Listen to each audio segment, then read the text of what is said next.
From Columbus. Where? Columbus. Oh, okay. David Holt, Mayor of Oklahoma City. Okay, Mayor Scranton. PA here. And Alan. Mayor Allentown. Love Allentown. I love your state. Thank you. DJ Bernie, we play in the jump park. I went over there with Thank you all so very much for being with us on today here at the Bris Shalom. Before we tell you more about Bris Shalom and why we're here, I want to first thank my colleagues with the U.S. Conference of Mayors for coming to Philadelphia, and we'll get to our purpose. Tom Cochran, Tom, would you tell us how many years exactly has it been that you've been with the U.S. Conference of Mayors and leading us? 55 years. 50. Give Tom a round of applause, please. He has I wanted to make sure. We were trying to figure out how many years. He was 12 when he started. We also have Mayor Ginther with us, who is the 53rd mayor of Columbus, Ohio. He's been elected mayor since 2016, and he's the 83rd president of the U.S. Conference of Mayors in June 2024. Thank you, Mr. President, for being here with us. We also have Mayor David Holt, who is the 38th mayor of Oklahoma City. We had a great time chatting when we first connected at the U.S. Conference of Mayors. Were we in Kansas City? Yeah. I think we were in Kansas City. Honor and a privilege. Paige Cotnetti. Now we're going to get to our Pennsylvania counterparts. Paige Cotnetti serves as the 36th mayor of Scranton, Pennsylvania, and if President Biden and our youth senior center Casey was here, he would say go Scranton, so give Scranton a round of applause. And do I say It's like work. Turk? Yeah. All right. Matt is the 43rd mayor of Allentown, PA. He's been there since 2022, and he's on a member of the U.S. Conference of Mayors Advisory Board, and we want to thank you for being with us here in Pennsylvania. Give Mayor a round of applause, please. Now, to our fellow mayors, I want you to know in everything that we do, we always start with our hometown leaders. Right now, we are in the district of Council Member Curtis Jones. We call him Mr. 4th District. Give it up for Council Member Curtis Jones. Now, I hope you also noticed that I'm the baby of the bunch of all of these mayors. They are much more experienced, and they have been at this long before I arrived. But one of the things I was so fortunate to experience during my first interaction with the U.S. Conference of Mayors is they too have a commitment to housing and recognize the challenge that we're facing across the nation, and thus feel our pain here in the city of Philadelphia. And so we are here now touring our great city of Philadelphia to explore some of the solutions that we've proffered in addressing issues associated with housing. And I want you to know we are proud to communicate not just our need, but our promise to create 30,000 units of housing here in the city of Philadelphia by the building of new and the preservation of existing.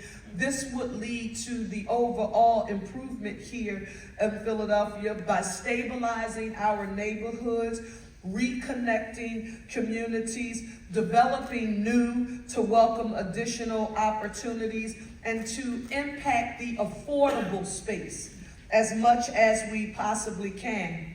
Now, that primary goal is made up of building and preserving existing home ownership and rental opportunities at both affordable and market rate levels, which is why the private sector, government can't do this alone.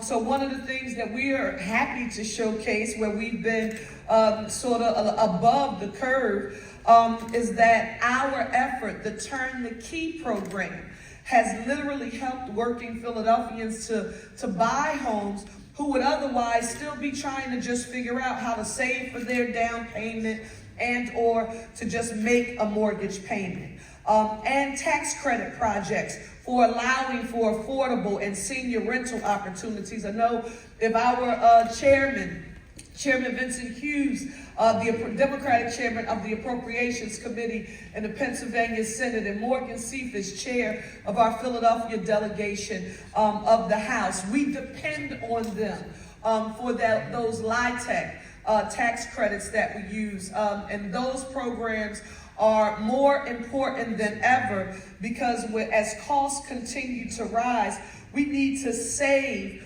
and incentivize not just government, but again, the private sector as well for getting this done.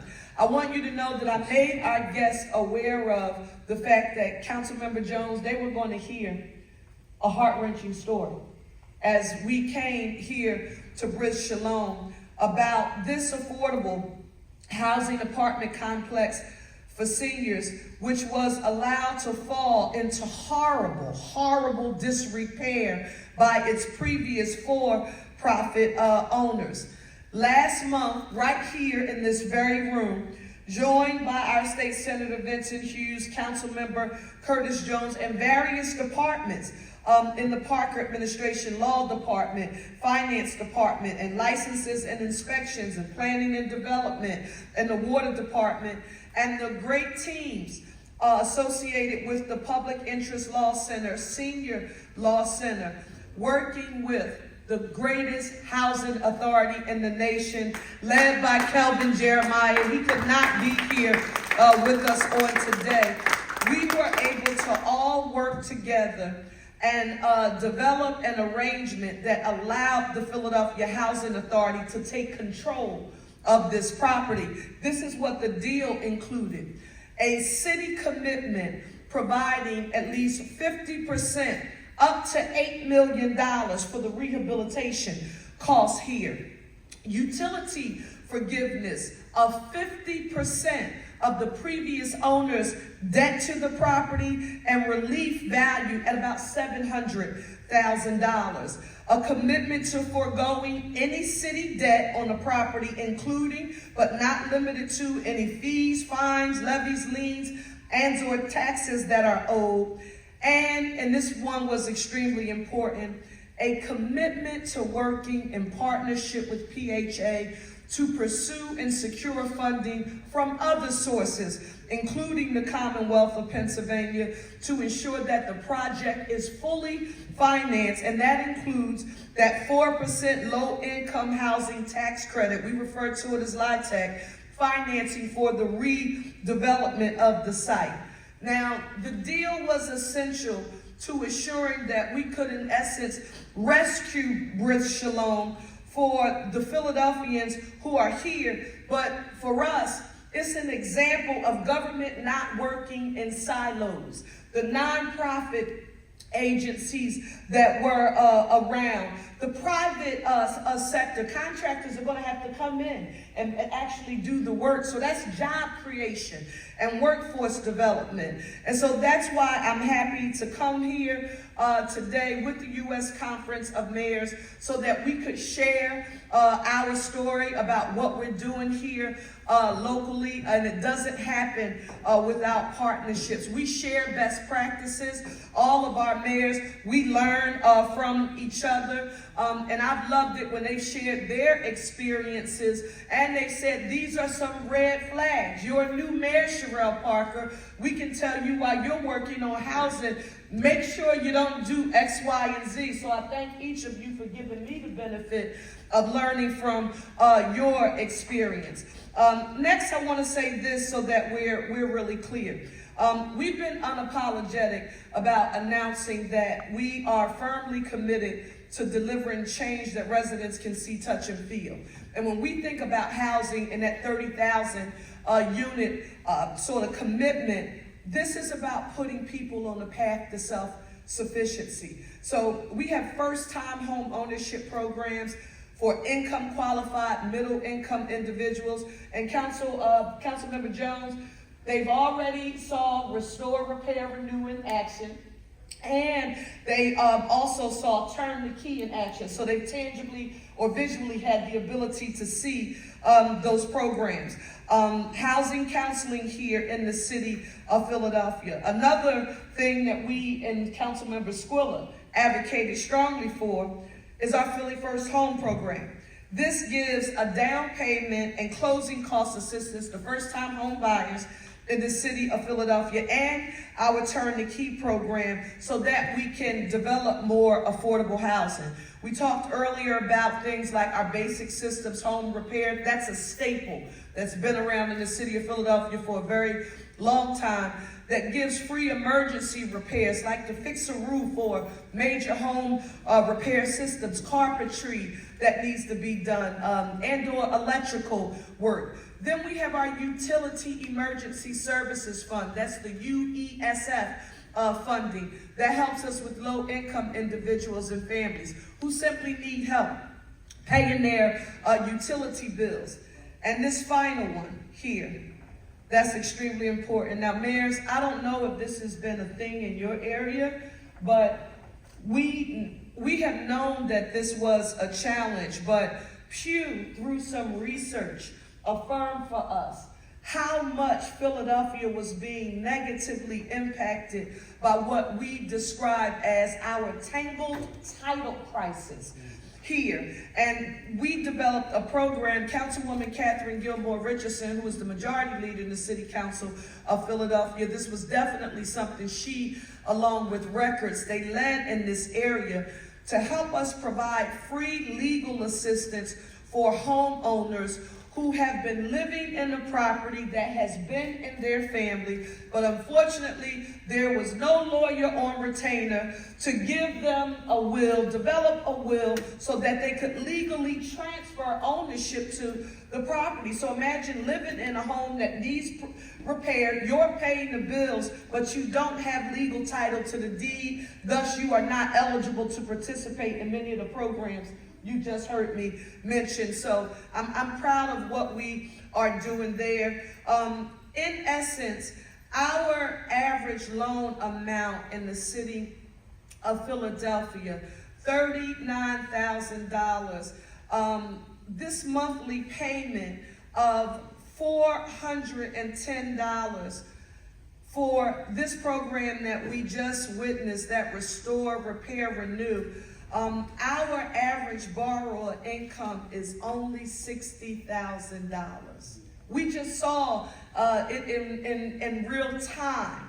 A Restore, a Repair, Renew program recipient, and she was at 71% of the AMI, and the delinquency rate for our program has only been 3%. So when you're trying to see whether or measure whether or not a program is successful, we need quantifiable data. Not whether or not we just like it, but what does the demographic look like for the people that have participated. 75% of our Restore, Repair, Renew borrowers who completed repairs on their report improvement, this is what they say. My social and emotional and mental health has improved as a result of having this housing and ownership. They talk about 63% of them who completed their repairs. They talked about something we don't normally measure. And we saw that, remember we went outside and we looked at the backyard and we intentionally saw areas for families and friends to gather. They talked about the improved relationships between their family members and their friends. So this is a well-rounded approach that requires calculated attention to a host of details and policies and systems to create the type of housing that you just heard me reference. So again, to all of my colleagues with the U.S. Conference of Mayors, thank you for leading municipal efforts related to housing and supporting the unhoused populations. I am proud to stand with you today because when all of these mayors come, Philadelphia, this is what I want you to know. Your mayor is not a lone wolf howling in the wind. President Ginther, I say the U.S. Conference of Mayors is with us right now. Our president is here, and we're going to continue sounding the alarm to raise awareness about the need for housing, affordable market rate, but to ensure that American dream is still available to all Americans. And now I want to turn the microphone over to our president, Mayor Ginther.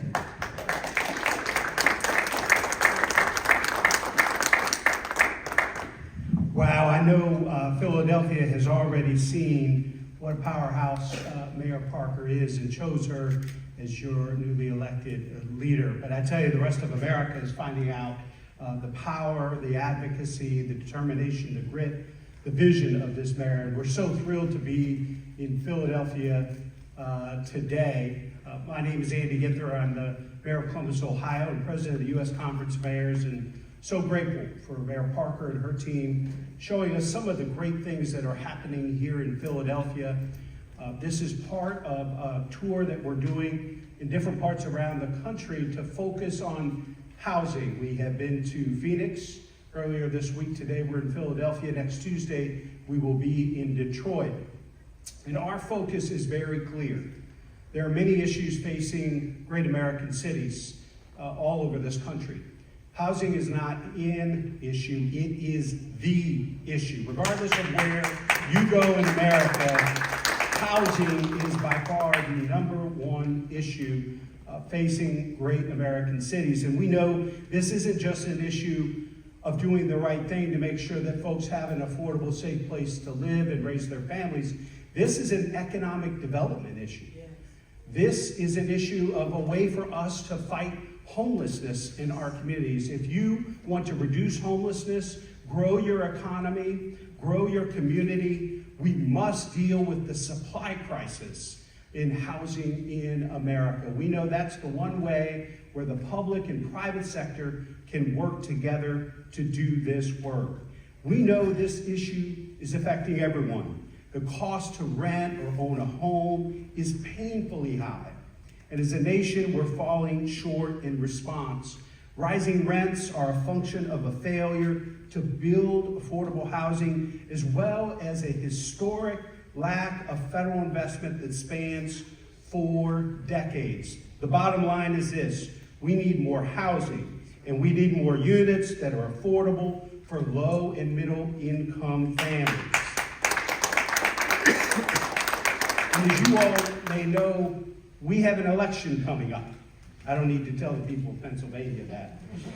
No matter who wins the U.S. Conference of Mayors, one of the last bastions of bipartisanship in America, Republicans, Democrats, Independents, all working together to put the people of our communities and cities first. Regardless of who wins this election, we will be leading a charge, a coalition, demanding historic new federal housing legislation that spurs investment in low and middle income housing, market rate, all of the above. We have a supply crisis in this country, and we need the federal government to step up. We need to build upon the bipartisan support for the American Rescue Plan, the bipartisan infrastructure law, the CHIPS and Science Act. We know we can do big things as a country, but we need the federal government to step up and meet our mayors and our governors and our local leaders in this housing effort. We need more support for LIHTC, CDBG, but we also need to fund innovation and disruption. And we need money from the federal government to come directly to cities so that these mayors can make it happen. There's an old saying around the U.S. Conference of Mayors: if you want something to happen, get with mayors, provide the resources and the partnership, and mayors will always get it done. So I am so proud to be with you here today. Mayor Parker, thank you for the incredible work you're doing in Philadelphia. She has been an incredible force already within the conference and has rightfully claimed back Philadelphia's space amongst great American cities. A woman with vision, with passion, and someone who is going to help us get this done is the top priority in the first 100 days of the next administration in Congress.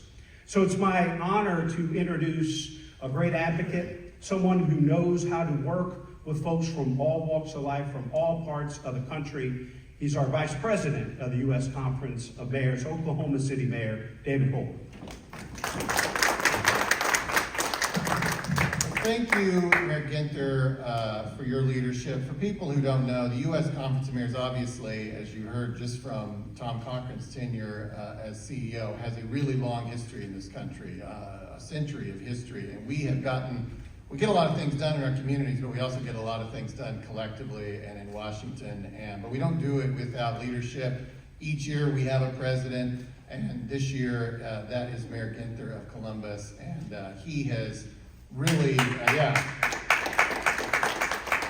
he has done such a terrific job of bringing us together, especially around this issue that he aptly described as the issue of our time, which is housing. And that's why we're here. It's why he's going to so many important cities across the United States in this campaign season to highlight that and make sure that that issue rises to the top, regardless of who wins on November 5th. So thank you for your leadership, Mayor Ginther. And thank you for hosting us, Mayor Parker. You have been an absolute joy to work with already just in this first year. You're a terrific addition to the U.S. Conference of Mayors, and I knew we'd be fast friends because for a couple of reasons. One, I know you're big on One Philadelphia. I get my one now, right? Yeah. I wear on my lapel pin every day, One OKC, so, you know, it's a good ethos to govern by. The second reason is I got married in Philadelphia 21 years ago to a Philly girl. You know, my wife's uncle is Vito Canuso, the longtime chairman of the Philadelphia Republican Party. So Vito and Sarah Canuso wanted me to give you their best. Philly's like a second home. There used to be a really good Chinese restaurant just down the street from this building right here. And so I love to see it, and I love to see how you're leading it and what you're doing for the great people of Philadelphia. But I think, I just mentioned the Republican Party. Maybe that's a segue to what I want to say. I'm a registered Republican. In many cities, we try to look past party, and absolutely at the U.S. Conference of Mayors, we do. We work together, but when we enter Washington, it seems like everybody's got to have that R or D after their name. And it seems like too often issues have an R or D after them as well. And this issue has got to be bipartisan. And you see on this stage, Republican and Democratic mayors standing together. And regardless of who wins this election, that's the fundamental point, whether it's a Republican or a Democrat in the White House, whether it's Republicans or Democrats who control the House and the Senate, we have got to have housing as a top priority. And so I'm here to tell you that Republican mayors and communities that elect Republicans care just as much about this issue and absolutely want to work on it together in Washington. And when we work in a bipartisan way in Washington, as mayors have often nudged Congress and the administration to do, we get things done. And this conference was sitting on the front row when the bipartisan infrastructure law was signed on the South Lawn of the White House, because we put up a bipartisan front on that issue of infrastructure, and we will absolutely continue to do that in the future, and especially on this issue of housing. So Republican, Democratic mayors across the country, from red states and blue states, red cities and blue cities, all stand together on this issue, and we will beyond November 5th. So thank you for giving us a chance to highlight it, and it is now my honor to welcome to the podium my friend, your neighbor, the mayor of Scranton, PA, Paige Cognetti. Thanks, David. Yeah, when it comes to local, politics just really doesn't matter that much, right? We're in silly season, we're 10 days out, it's Pennsylvania, it's so intense. I was doing something by the side of the road the other day. I happen to be a Democrat and a strong supporter of Kamala Harris for president. But a man with a whole pack of Trump signs in his truck rolled up and said, "Mayor, is that you? How are you doing? You're doing such a great job, keep it up." That's local government. It's the party, it doesn't matter, right? I'm cleaning up the streets where we've got infrastructure going, there's scaffolding around City Hall, there's bridges being done and roads being done, and we're funding nonprofits. It's local. It doesn't matter if it's D or R. When it comes to our local officials, party doesn't matter, and that's what I love so much about the Conference of Mayors and why it's great to be here today. And when it comes to housing, we know that we need more housing. We need it all across the country. When you talk to mayors across, there is no mayor you will talk to that will not say housing is an issue. We know that we need roughly 4 million units of housing across this country. And so in each of our cities, like in Scranton, we've got to make sure that we're doing our best to get that going. But building new housing or rehabbing old housing looks different in Scranton than it might in Columbus or Allentown or Philly or Oklahoma City. Scranton has, different from the row homes that we've been seeing in Philly today, we have small, narrow parcels, very, very tall, but there's space in between, and there's so many steps. And there's a lot of steps that go up into those units. I was with an older woman yesterday, and she's trying to get into her house every day. Just to get up to her porch is a challenge, and then she's got to get up more steps to get into her unit. It's not fair to her to try to age in place in that home. So we need more senior housing in Scranton. We need more housing for bigger families. I've got a person that works in the city, her sister's moving in, they have, I think, 5 kids together. They want to have a blended home. They're trying to find something that's big enough. So we know that it's not one size fits all for any generation or any type of family. We know that it's not one size fits all for our cities. So that's why it's direct funding from the federal government through, whether it's an innovation fund, CDBG, any of those sorts of programs. Us mayors are going to continue to fight for those, regardless of who is in the White House come January, because we need that flexibility when it comes to making our own housing plans. Right, welcome all of you to come up to Scranton and visit. It's beautiful this time of year. And Mayor Parker, thank you so much for having us in Philly. And with that, I'll introduce Matt Turk, the mayor of Allentown, PA. Muchísimas gracias, Paige. It's so great to be back in Philadelphia. This is where I moved as soon as I graduated from high school. I came to Philadelphia. I came right back here as soon as I had an opportunity to right after college. And when my wife and I moved to Allentown 20 years ago, the intent was to come to Philadelphia after we were done with Allentown. But Allentown is a way of working on your heart and keeping you there. And I'm Matt Turk. I'm the proud mayor of the city of Allentown, Pennsylvania. You might have heard us in the news recently. We seem to be the center of attention for Pennsylvania, for the nation, as we think about what's going to happen on November 5th. And you might have heard me on the radio recently talking about sort of refuting the idea that all politics are local. What I said recently is that all politics seems to be housing. And everything we talk about in cities is related to housing and meeting the needs here. Allentown is the beating heart of the Lehigh Valley, which is the 3rd largest region in Pennsylvania, and it's the fastest growing region in Pennsylvania. And a lot of the growth in Allentown and the growth in the Lehigh Valley has been driven by families who are looking to tap into that American dream. So a lot of the people that we have welcomed to Allentown over the past 20 years, Allentown's grown about 20% in those 20 years. Those are folks who are coming from places like the Bronx, places like Santo Domingo in the Dominican Republic, places like recently Afghanistan and Syria, who are looking for an opportunity to connect to that American opportunity. And they come to Allentown largely because it was affordable. It was a place where you could tap into a growing economy, but also afford to take some of the wealth that you might have built in other environments and turn it into real estate. But that's worked for 20 years, and it's helped propel the growth of Allentown and the Lehigh Valley. But more recently, in fact, last year, Allentown was at the top of the list. And usually, we mayors like to see our cities at the top of the list.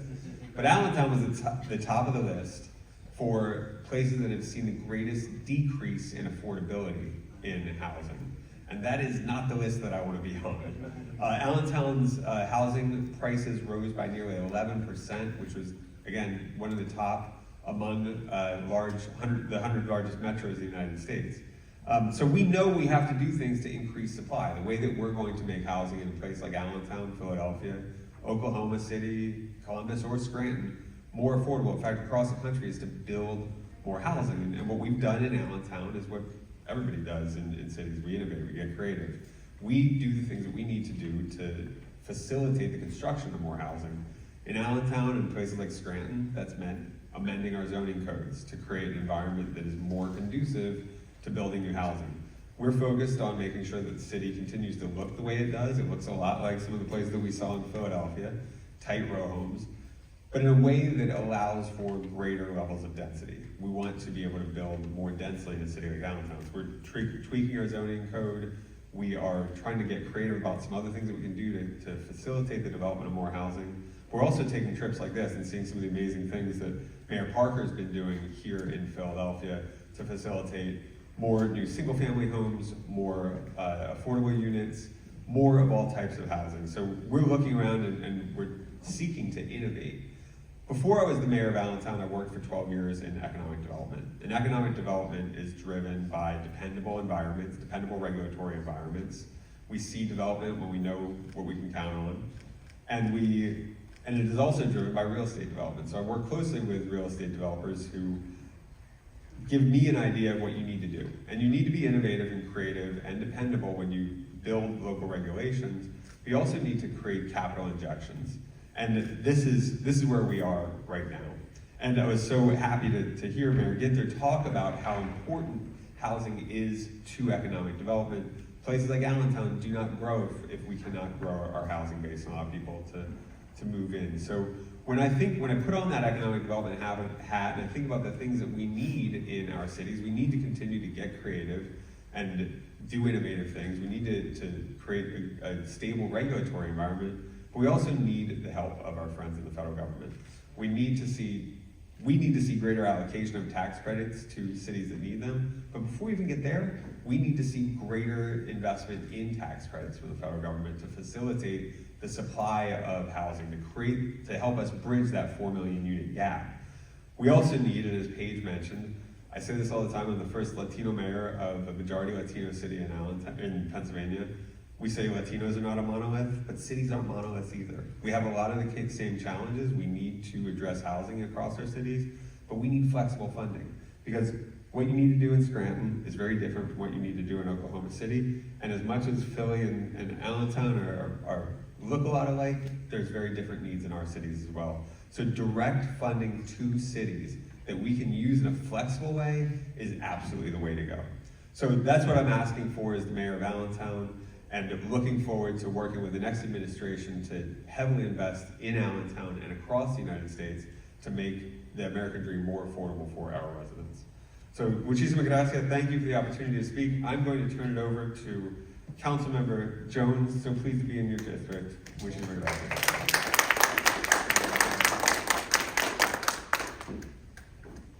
Well, welcome to the city of Philadelphia, city of brotherly love, and under the leadership of our mayor, sisterly effectiveness. I watched our mayor run for office, and she made a lot of commitments, a lot of promises. But as soon as she took office, she started fulfilling them. I want to tell you a little bit about the heart of what happened here. This is a building that had 300 apartment units in it. It came around the time when HUD was handing out money to do subsidized affordable housing in urban areas. And right out of a scene from The Sopranos, they took out the equity in this building, $32 million, and didn't put a dime back in reinvestment. And what they tried to do was make the city of Philadelphia close the building. Fire hazards, there were raccoons around, and these people who lived here, many of whom served as veterans, many of whom had mobility issues, all of whom were seniors. And this was like the United Nations. All races, creeds, and colors were right here. And their future was in question. The mayor was in between a rock and a hard place, and she jumped head first in and said, no, we're going to figure a way out of this. And through the partnership she was able to put together with PHA, with the city of Philadelphia, with a district council person named Jones, we were able to come up with a solution. And I want to say to you publicly, Mr. Mayor, when we stood here a month ago, I've served in 5 administrations. You, because you kept your promise of 30,000 units of affordable luxury housing, you gave me my best day of service. My best day. That is why I ran for office, and those people were appreciative. They were in here, and you know, we went on a tour before, and their future wasn't sure. We did a tour, and it was crime tape up at one of the units, and we had discovered that a woman had been in there dead for people, maintenance, people not checking on her. But the good news in the end of this story is that we're doing better thanks to your commitment. I'm encouraged about the coalition you pulled together. And what I've learned from you, and I'm taking back to City Council, is that there's no R, no D in housing. That's right. And that we have to stick together to deal with those. I like that. No R, no D in housing. So thank you. And make sure she gets you a cheese steak. Don't let her put you on the bus without giving you a cheese steak. So that will officially initiate you as a Philadelphian. Thank you. Thank you also very much. We want to make our mayors, I'm gonna ask our mayors, and Tom, can we all sort of just stand here? We want to start by taking any questions that you have regarding anything that we mentioned. Again, President Ginther is here to speak on behalf of the mayors of the U.S. Conference of Mayors. Tom is our leader, but any questions? So if there are any arenas of Philadelphia-based questions, we're gonna do a scrum after this. But right now, this is everything housing. Yes, sir. I was in Atlantic City yesterday, and they're having a hard time with their public housing. And one of the things that they were talking about is HUD having a $60 billion deficit in their budget in order to cover things. They only have $3.5 million to cover thousands of units. How do you cover that gap, that, you know, the money that's going to come in, not going to come in, and you're still going to have to pay to help help do this? How do you cover that in your budget? Listen, excellent question. One, that is the power, and while we have a need for that intergovernmental cooperation, you heard President Ginther talk about what we've seen, and this has been decades and decades. We need more of an investment into housing. Community development block grant dollars, those are highly regarded and sought after dollars that go directly to cities for development. The LIHTC tax credits that you heard us mention from the state, philanthropic partnership. What we're going to announce here in Philadelphia, specifically in the first quarter of 25, again, intergovernmental, federal, state, local, private sector. I want to be very clear. Government cannot shoulder this and foot this alone, along with the building trades, workforce development. Mr. President, you want to add? Sure. Yeah, this is why this is the most important issue that we as a conference are going to focus on in the first 100 days of the new administration and the new Congress. We need to dramatically increase funding for HUD, but we need to also dramatically increase the amount of funding for LIHTC. CDBG, had it just increased with the rate of inflation over the years, it'd be 4 times what it is today. Those are game changers. But the other critical piece we're asking for, and many of the mayors spoke to this, is money to help in the way of innovation and disruption in getting more housing units at every price point, by the way. We have a supply crisis in America. We're short 4 million units. That is increasing homelessness, it's increasing the lack of affordability, and it's squeezing families and seniors like never before. So we need to invest directly into cities to help us bring more units online in our communities across the country. And as you've heard, there are a variety of different issues. These are different cities facing different challenges. The bottom line is we need more units at every price point. Go back to Econ 101. And if your supply is flat and your demand continues to grow, you see why we're in the crisis we're in. And all we're saying is, we know we can do this. You look at the rescue plan, bipartisan infrastructure law, CHIPS and Science Act, Safer Communities Act. Bipartisanship can still happen in Washington. And the U.S. Conference of Mayors is demanding that we act on housing. Are you losing units because either the private sector or some of the public doesn't have the funds? I mean, this could have been a loss of units had the city not stepped in. So do you see a loss of units because some of these older housing units aren't getting the money to stay afloat or to? Well, and I think what mayors are feeling is, just like Mayor Parker and the council had to step up to make this happen, we're oftentimes left holding the bag on the local level. coming up with creative and innovative P3s, which is fine. But the only way we're going to deal with this 4 million unit shortage is if the federal government steps up and invests in housing as they do other types of infrastructure in our communities across the country. If you want things to get done, work with a mayor. A mayor will get it done. That's why he's our president.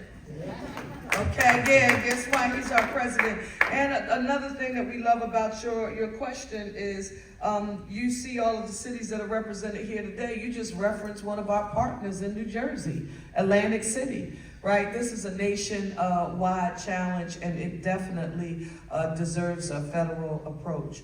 But I have to affirm, Mayor, when you said you're driving and someone from another party, here you are, proud supporter of Vice President Kamala Harris in her efforts, but someone drives supporting another candidate, but when he talks to you, he expects you to get it done. And housing, Council Member Jones, there are no D's or R's in housing. Where are you? I'm right here. Councilmember Jones, it's it. You just gave it to us. It's the issue. We were going over a plan for 3 million units, and then I'm listening to President Ginther talk about, 4 million units. So we have work to do. And we have to be unified in our advocacy to support housing. Yes. Yes, sir. Yeah, I just want to thank all of you. You did a great job. Thank you. Thank you, Councilman Jones. Thank you. I've been going this for him for 7 years, and he knows that. And he came through with shining colors. Thank you. Thank you so much. All right, now, we're gonna come down, or you want us to do it from here? We do it from right there? Okay, that's fine. Mayor Parker, this is also for the Mayor Strain and Mayor Valentine. Sure. But how are the city's preparations coming to have a safe and secure election? So one, let me start by saying I am super proud that our Secretary of State, Al Schmidt, is no Johnny-come-lately to assuring fair elections here, okay, done decently and in order and in accordance with the law. With that being said, he's in close communication and contact with all of our city commissioner units, what they're called city commissioners here in the city of Philadelphia, working in a bipartisan way to ensure that there is transparency and quite frankly, fairness. Their only job is to ensure that all Philadelphians have the ability to employ the use of the most fundamental right that is the bedrock of our democracy, and that is their right to vote. So I would argue, I've heard, a lot of conspiracy theories, where the foundation is already being laid about, what's not happening. That's right. Philadelphia has done and will continue to do things decently and in order and in a very transparent way. And I want to commend in particular our city commissioners, led by our chairman, Commissioner Omar Sabir, Commissioners Lisa Dealey and Seth Bluestein, Allentown and Scranton. Sure. So we were working closely. Allentown's the county seat of Lehigh County, and work closely with our county commissioners. We've connected with the Federal Bureau of Investigation and Homeland Security to ensure election security along with our county. But one of the great things that we did is our Allentown Police Command team came down to a tabletop exercise here in Philadelphia and got some training, making sure that all of our officers understand the importance of ensuring there's safe and secure elections, and that every site in the city of Allentown can count on safety from the Allentown Police Department. On that off page. Yeah, a feature of Scranton on election day is a lot of people at the polls handing out nail files and postcards and all those things. So we are no stranger to there being a little bit of a party at every polling location in Lackawanna County, but it has traditionally gone very smoothly. We never went away from paper ballots in Lackawanna County. And that was something that the Election Bureau, who has had very consistent staffing for decades, a choice that they made against some trends, but something that has in some ways insulated us from some of the lawsuits and problems that we've seen in other places. So we feel really good in Lackawanna County. We feel good all around the state, though. You know, Secretary Schmidt is of a different party than Governor Shapiro. That is important to note, right? It was a very smart appointment by Governor Shapiro. He picked the right person to do the job, who happened to be somebody with a different letter at the end of his name. So this election is not politicizing the Commonwealth of Pennsylvania. It's going to go smooth. Of course, there will be, you know, lawsuits and things like that. I think that period of November 6th through December 17th, you'll see a lot in the news about lawsuits and what have you. But the elections in Pennsylvania are secure, and people have a great time at the polls in Pennsylvania. It's always a delight to see democracy in action. Not just a different letter at the end of his name, but experience in the only city of the first class in the Commonwealth of Pennsylvania and the largest, right here in the city of Philadelphia. So safe, secure, and fair elections taking place across the Commonwealth of Pennsylvania, and of course right here in our birthplace of democracy in the Keystone State. But thank you for that question. Yes, sir. Yes, if you could talk about today's bill being introduced to City Council with the new Sixers arena. One, let me start by saying I am super excited about the fact that Council Member Squilla, on behalf of Council President Kenyatta Johnson, has formally introduced the legislative package that will enable us to make a reality the historic $1.3 billion investment in a Sixers arena that will first and foremost, Councilmember Jones, ensure that our Philadelphia 76ers are staying home. That's the first thing it does, and I am excited about that. I'm also excited about the fact that we are talking about this investment, a $1.3 billion economic investment in the city of Philadelphia that will require no city funds. That is unprecedented when it comes to the building of local sports facilities. And I want to thank the Sixers for their partnership. I also want to affirm this for the record. So $1.3 billion investment with no taxpayer funds included, along with a $50 million community benefits agreement. And that will ensure that it benefits neighborhoods and communities, of course, those that are directly surrounding the arena. And now I'm thinking about Chinatown. I'm thinking about literally the revival and everything that's beyond the basketball that will help us bring life back to East Market Street, from City Hall actually down to the river. So I'm excited about that.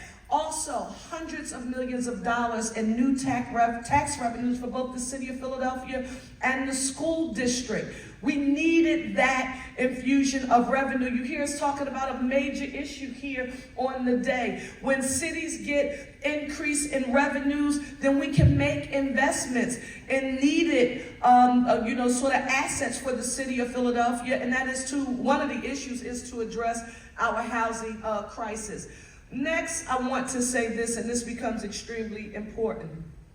The Special Services District, Councilmember Jones, that we worked very, very hard on with Councilmember Mark Squilla, and he's been a fierce advocate for both Chinatown, Wash West, and the entire community that is immediately and directly impacted by the building of a new arena. $14.1 million built into the CBA for that immediate area. He also introduced something that was extremely important, and that was the Chinatown zoning overlay. And that is intended to protect small businesses and include affordable housing, implement use controls, and a third bill that we won't move on now, but we will work on in the very near future, and that is for tax increment financing, and we will support a number of efforts there. So as the mayor of the city of Philadelphia, I want to say this publicly to Council President Kenyatta Johnson, Councilmember Mark Squilla, Councilmember Jones, whose district we're in today, and all members of City Council. This is what the city of Philadelphia wants to see us do. They want us to be solutions oriented and deliver for the city of Philadelphia. And this is a pro-growth strategy that will be beyond the basketball as it relates to the positive externalities and impact on the city of Philadelphia. And again, the city of Philadelphia as a whole. Think about extended day, extended year. That's free before and after school supports for academic enrichment programs, for students attending both our traditional public and our charter schools. I want you to think about the men, women, and students who will be training through our city college for municipal employment, for employment opportunities immediately available in our city and potentially with the Sixers. The training and partnerships with the Philadelphia, along with all of our ethnic chambers of commerce. In addition to that, I'm super proud of the pipeline that we will build with our HBCUs, namely Cheney University and Lincoln University, not in Philadelphia proper, but they educate a significant number of Philadelphia-based students. This is what I call doing our best to get things done. Government can't do it alone. We need the private sector to help it thrive. I know that there are a lot of people who are not excited about this. Our job is to make sure that we deliver for all of the impacted communities. So this is not an either or. This is not pro-Sixers and anti-anyone else. This is both. And we can continue to have the best Chinatown in the nation while ensuring that we work as hard as we can to enjoy this $1.3 billion private sector investment in the city of Philadelphia that extends way beyond the basketball. And one of my colleagues who's here, I hate to bring you into this mess, Mayor Holt, but I want you to talk about what you think about this opportunity. You'd have no reason to know this, but on the stage today is probably the only current mayor who has negotiated a 30-year lease agreement with an NBA team and a new arena. So last December in Oklahoma City, our voters by a 71% margin approved a new $1 billion arena, which secured a 30-year commitment from the Oklahoma City Thunder. Now, I recognize there's lots of local details that people can cuss and discuss over, but your mayor's priorities are absolutely in the right place because these teams bring economic development, they bring identity. I mean, think of Philly without the Sixers, right? I mean, and I'm not from here, but I get that, how important that is. And I think there's at least three important elements to this that are worth noting from my external perspective, but as somebody who has dealt with this pretty hands-on for the last few years. The first is the team staying in Philadelphia. Now, we have different situations, right? I'm the 42nd largest market. I'm the 20th largest city, but I'm the 42nd largest market, and this is 6th largest market. Like, I get that the team may not be moving to Las Vegas, but it might move to Camden, and she probably would rather I say that than her, right? But that's the business reality when you get into this. And so the fact that this deal keeps the team in Philadelphia is critical. It's also really exciting. I think that the Sixers are one of the few teams that don't currently play in the urban core, in Center City, I know the lingo around here, not downtown, Center City. Our new arena is going into downtown Oklahoma City, and there's obviously maybe some pain that's going to go through that process, but nonetheless, at the end of that, people are going to love that urban environment and the economic development that it's going to bring to Center City, Philadelphia. And the last piece is another fundamental difference between our market sizes. Like, we're having to fund our arena because that team, there is no future in Oklahoma City if we were to expect the private sector to pay for the arena. They would go somewhere else because there's billion-dollar arenas already in cities without an NBA team. But here in Philadelphia, the fact that you have the leverage, basically because of your size, to broker a deal that is privately funded. That $1 billion in Oklahoma City is coming from our taxpayers, and that's the only deal that we could have because of our size. Here, your mayor has secured a deal where you're gonna have a privately funded arena in excess of $1 billion. I mean, from an Oklahoma City perspective, obviously, we'd love to have that deal. We understand the difference in our market size is the reason why we don't. But man, don't look past that. That's an amazing private sector commitment from the ownership group. And I get it. There's neighborhood concerns. There's concerns with the existing arena's ownership. Some of these people are my friends. We both like Comcast, but this is really exciting, and it shows, as the mayor said, a solutions-oriented approach from this administration that I think I hope that you get what you need, and I think the people of Philadelphia will ultimately be the winners here. So thank you. Thank you so very much, Mr. Mayor. It's always nice to get another perspective, outside, other mayors paying attention to activity taking place here in Philadelphia. And so I'm pleased and proud that the process has gotten started. I love the fact that you go through a public hearing process, and for those who know me, I spent time as a member of the City Council of Philadelphia, as a district council member. We're going to hear from the people, again, who are impacted, and we will have people who are for, and there will be people who are against, but the workforce development, the skilled labor, I'm thinking about the men and women who will have the long-term jobs, who will work in that arena. I'm thinking about SCIU. I'm thinking about the apprenticeship programs where men and women from across the city will get an opportunity to participate. I'm thinking about the mobile concessions. What is that? You know how we go into an arena and you have concessionaires, different brands that are there? Well, how about kiosks that are like mobile concessions where different business owners from neighborhoods across the city will get an opportunity to sell a product? Councilmember Jones, and we have built in sort of the bonding, the helping them to pay for insurance, so all of the liability that would have been a barrier to entry, and those small businesses getting access to an opportunity included in what we have negotiated, along with an EOP that is unheard of, and that doesn't even include the pilot. Again, that's both city and the school district. So we are excited about it and proud about it. I'm going to continue to work to organize and host our town meetings. I'll be coming to a neighborhood near you soon, Philadelphia, to share with you the details that are in the agreement. And this is really about us being one Philly, a united city, and we're going to make sure we get it done. Someone else, I think it was one more back here. Oh, I love it. Thank you all so much for your